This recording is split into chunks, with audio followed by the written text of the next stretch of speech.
Dia mendengar Abu Sa'id Al-Khudri berkata, aku mendengar Rasulullah SAW bersabda, "Ma min syai'in yusibul 'abda." Segala sesuatu yang menimpa seorang hamba al-mu'min yang beriman, min wasabin, sakit, au nasabin, lelah, letih, au huznin, sedih, au alamin, sakit, rasa sakit, yuhimmuhu, yang membuat dia cemas, yang membuat dia galau, yang membuat dia susah hati, illa kafarallahu anhu min sayyi'atih. Sesungguhnya dengan itu Allah sudah membersihkan segala dosa-dosanya. Maka yang hari ini merasa sedih karena corona, karena berbagai hal, maka sesungguhnya itu salah satu cara Allah membersihkan dari dosa. Itu tetangga saya nggak pernah sholat, nggak pernah puasa, nggak pernah haji, nggak pernah zikir, nggak pernah pengajian, nggak ada dia sedih-sedih, hidupnya lancar-lancar aja. Dia sedang kena azab yang tertunda. Azab yang tertunda itu namanya istidraj. Sedangkan Allah kalau sayang, innallaha idza ahabba qauman ibtalahum, innallaha idza ahabba 'abdan ibtalahu. Kalau Allah sayang kepada seorang hamba, dia uji hamba itu. Kalau hamba itu buat salah sedikit saja, langsung dia berikan kesusahan, kesulitan, kesedihan, agar supaya hamba itu yamshi 'alal ardi makanan 'alaihi khati'ah. Hamba itu akan berjalan di atas muka bumi, tidak ada dosanya walaupun sekecil debu, bersih semuanya sudah. Al-huznu, sedih itu apa? Kata ulama, definisi sedih itu apa? Halun, suatu kondisi, suatu keadaan, yaqbidul qalba 'anit tafarruqi fi awdiyatil ghaflah. Yaqbidul qalba, memegang, menggenggam hati, anit tafarruqi fi awdiyatil ghaflah, agar tidak berpisah dari kelalaian. Itulah sedih. Hati ini sifatnya lalai, lupa, dilalaikan oleh dunia, dilalaikan oleh anak, dilalaikan oleh harta, dilalaikan oleh bisnis. Tapi kemudian ketika ada rasa sedih di dalam, maka dia menjadi ingat kepada Allah. Kalau Allah sayang kepada seorang hamba, maka disertakannya rasa sedih dalam hati seorang hamba. Sedih terhadap masa muda yang sia-sia, sedih terhadap malam yang tak diisi tahajud, sedih terhadap harta selama ini banyak tapi tak dipakai untuk berinfak bersedekah, sedih terhadap masa lalu tak dapat diulang kembali. Kesedihan itu diciptakan Allah dalam hati seorang hamba untuk mengikat hati itu supaya jauh dari lalai. Wal huzn min awsafi ahli suluk. Sedih itu salah satu dari sifat orang yang suluk. Perjalanan ini namanya suluk. Orang yang berjalan ini namanya salik. Stasiun-stasiun dalam perjalanan ini namanya manazil. Maka stasiun yang kita lewati ini manazilus salikin. Tujuan kita apa? Ridha Allah Subhanahu wa ta'ala. Kalau sudah dapat ridha Allah, dapat surga Allah. Kalau ada orang tujuannya surga Allah, belum tentu dapat ridha Allah. Tapi kalau orang mencari ridha Allah, pasti dapat surga Allah. Makanya kita minta kepada Allah, Allahumma inna nas'aluka ridhaka wal jannah. Ilahi anta maksudi, engkau yang kumaksud, wa ridhaka matlubi, ridhamu yang kucari ya Allah. Orang yang ada rasa sedih dalam hatinya, apa kelebihan dia?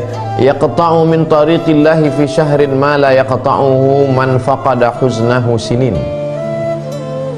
Kalau orang ini mau cepat naik kendaraan, minyaknya bensin cepat.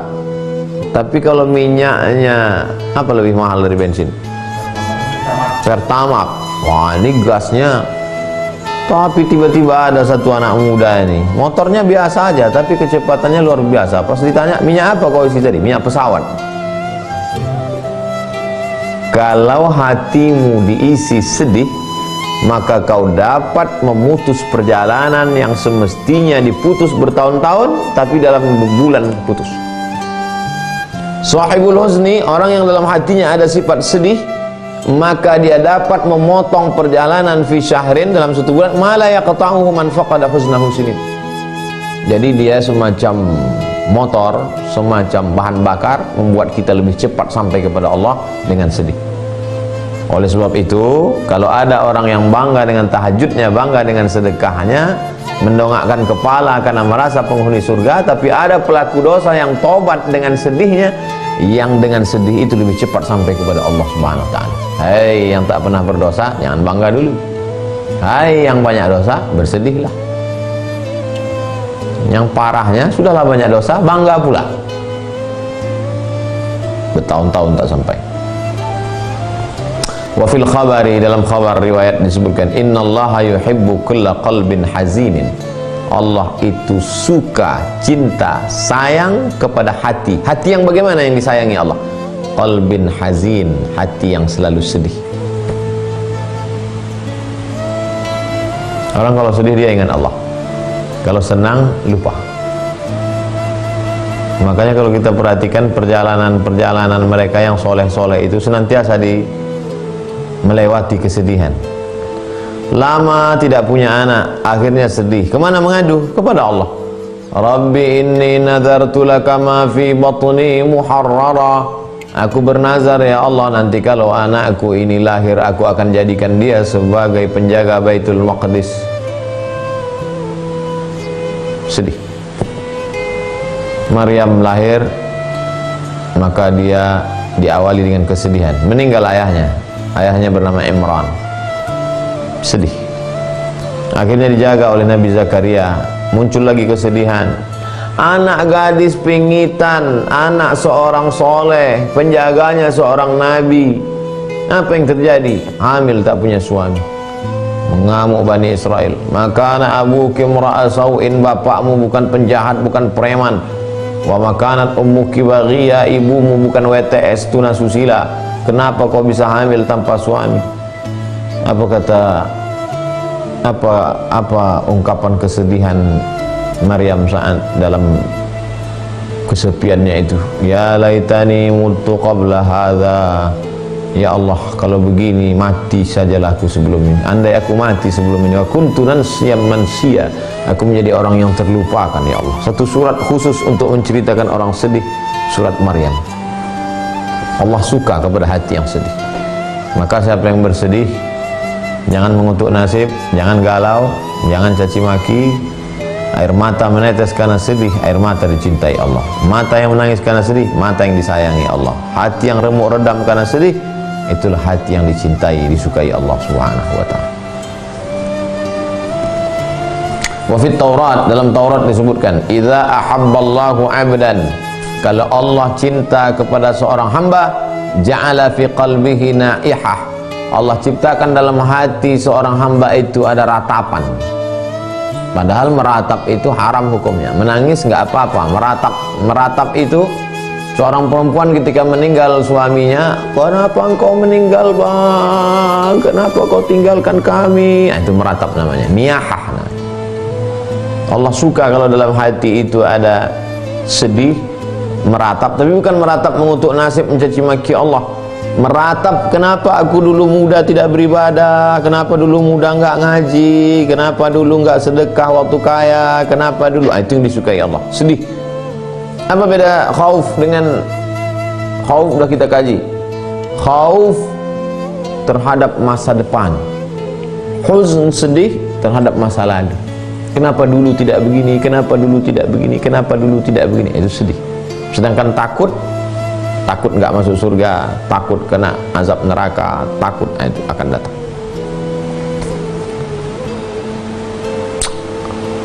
Wa idza baghadha 'abdan, kalau Allah benci kepada seorang hamba, ja'ala fi qalbihi mizmaran, dijadikan Allah dalam hatinya seruling. Seruling simbol kesenangan, karena rata-rata orang yang bermusik menggunakan seruling. Ungkapan kebahagiaan, menari-nari, berjoget-joget, berdansa-dansa, mabuk-mabuk. Maka dalam hati itu senang saja, happy saja. Kau lihat bulan Sa'ban, bulan Ramadan, nisfu Sa'ban, santai aja, tenang aja bro, masih lama lagi kita hidup, senang aja. Waruya, diriwayatkan anna Rasulullah SAW, Rasul itu kana mutawasilal ahzan, Nabi itu selalu sedih, daimal fikri, selalu berfikir, selalu bersedih. Di mana letaknya? Di hati. Selalu berfikir, di mana letaknya? kepala. Hatinya bersedih, kepalanya berfikir. Belum lagi lahir ke atas dunia, sedih. Tak nampaknya wajah Abdullah. Lahir ke atas dunia, sedang rindunya peluk cium kasih sayang, dibawa ziarah ke makam ayahanda Abdullah. Dalam perjalanan pulang, meninggal pula emak yang dikasih disayang. Dibentanglah kasur di samping Ka'bah untuk seorang tokoh bernama Abdul Muttalib. Tidak ada yang berani duduk di kasur hebat di samping Ka'bah itu. 10 anak laki-laki Abdul Muttalib, satu pun tak ada berani duduk. Datang Nabi Muhammad SAW, lari-lari, lompat-lompat di atas kasur itu. Semua orang takut, cemas. Begitu anak Abdul Muttalib mau menarik Muhammad SAW yang masih kecil, apa kata Abdul Muttalib? Da'hu, biarkan dia. Ini cucu kesayanganku, tak ada lagi, ayahnya sudah meninggal dunia. Biarkan dia lompat-lompat di situ. Tapi rupanya kasih sayang kakek itu pun tak lama, meninggal juga Abdul Muttalib. Banyak paman-paman, tapi satulah yang sedap ditumpang, Abu Talib. Nama istrinya Fatimah. Anaknya banyak, susah. Tapi rupanya di rumah orang susah itu ada kasih sayang. Di rumah orang susah itu ada ketenangan. Makanya ketika Fatimah meninggal, ketika aku tak punya ibu, engkaulah ibuku Fatimah. Ketika tidak ada kain, kainmu kau pakai untuk menyelimuti aku Fatimah. Ketika engkau lapar, tahan demi untuk makan aku Fatimah. Maka Nabi sendiri yang menggali kubur Fatimah itu. Setelah digali Nabi, duduk Nabi di kubur Fatimah itu, dia berdoa. Dimakamkan di pemakaman Baqi. Kalau kita masuk ke Baqi, habis salat subuh, di sebelah kiri paling ujung ada di situ makam Fatimah, ibu Ali. Saking sayangnya Nabi kepada Fatimah, anaknya pun dikasih nama Fatimah. Masya Allah, Ali dapat dua-dua. Emaknya Fatimah, ibu yang disayangi Nabi, istrinya Fatimah, anak kesayangan Nabi. Lagunya belum keluar, ini mesti ada. Wah, mesti ada. Aisyah udah ada, kenalkan Fatimah. Fatimah. Penyair-penyair muslim, buatkan syairnya. Yang pandai-pandai buat aransemen musik, buatkan yang menggugah, supaya terhibur hati orang yang kena corona. Jangan lagi galau orang. Kalaupun dia sedih, meneteskan air mata, tetesan air matanya adalah balasan pahala. Di saat amat sangat memerlukan pelukan bantuan seorang paman, ancaman besar, di situ pula meninggal Abu Talib. Dua tempat dia bergantung, dua ranting pohon tempat bergantung. Abu Talib dengan Khadijah di tahun yang sama, meninggal Abu Talib, meninggal Khadijah. Sedih. Lalu kemudian kemana mencari dukungan? Pergilah ke suku Bani Saqif dengan harapan orang Saqif yang kampungnya di Taif. Sengaja Nabi jalan kaki, tidak pakai sendal, pergi ke Saqif itu. Karena kalau dia pakai sendal, nampak dia berkemas-kemas pakai kendaraan, nanti kafir musyrik Makkah sudah tahu, wah ini Muhammad mau pergi jauh nih. Jalan kaki dia sampai di Taif, lempar-lempar pakai batu. Sedih, hidupnya penuh dengan kesedihan. Anna Rasulullah kana mutawasilal ahzan, Nabi itu senantiasa sedih. Orang kalau hatinya sedih dekat dengan Allah, daimal fikri, dan selalu berfikir.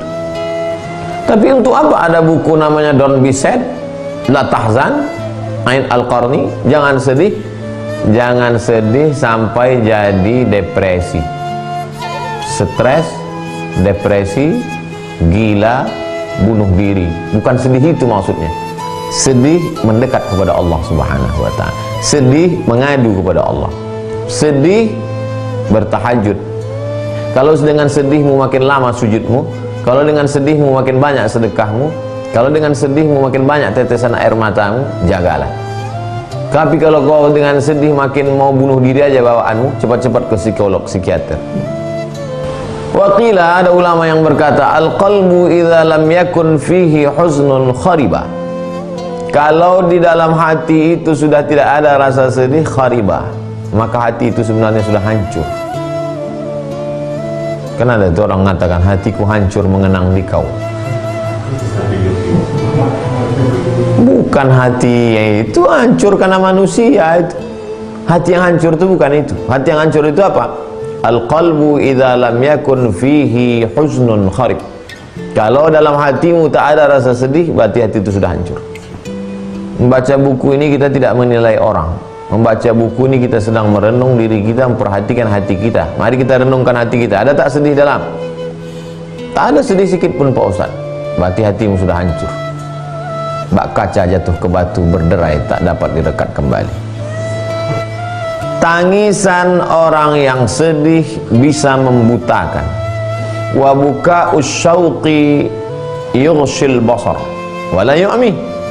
Sedangkan tangisan orang yang rindu kepada Allah, dia menutupi mata tapi tidak membutakan. Rupanya tangisan ini tak sama.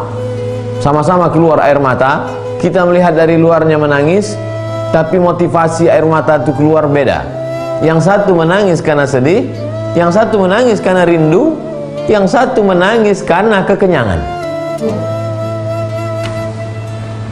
Imam Sufyan bin Uyainah berkata, "Lau anna mahzunan baka fi ummatin." Seandainya orang yang sedih itu menangis di tengah satu umat. Di Pekanbaru ini ada 1.200.000 umat. Ada satu orang yang menangis karena sedih, dan sedihnya itu memang betul sedih karena Allah. La rahimallahu ta'ala tilkal ummata. Maka Allah pasti akan merahmati umat itu bibukai, karena tangisan satu orang itu. Kenapa air laut itu tidak naik ke daratan, hancur kita semua? Kenapa bumi tak bergoncang? Kenapa gunung tak meletus?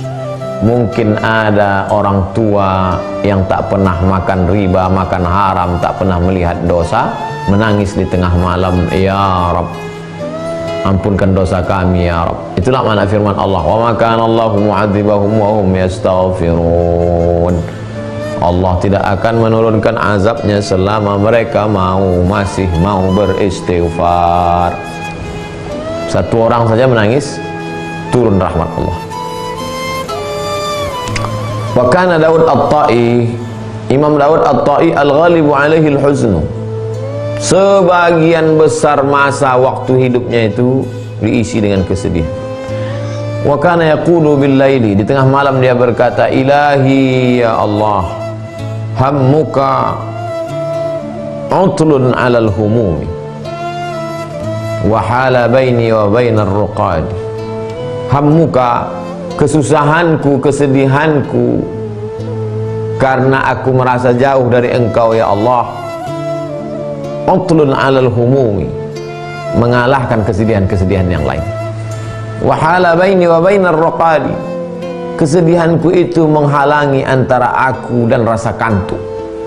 Saking sedihnya tak mau lagi mata ini terpejam, saking sedihnya tak mau lagi tertidur, saking sedihnya kelopak ini berkedip-kedip sampai jam 2-3 malam.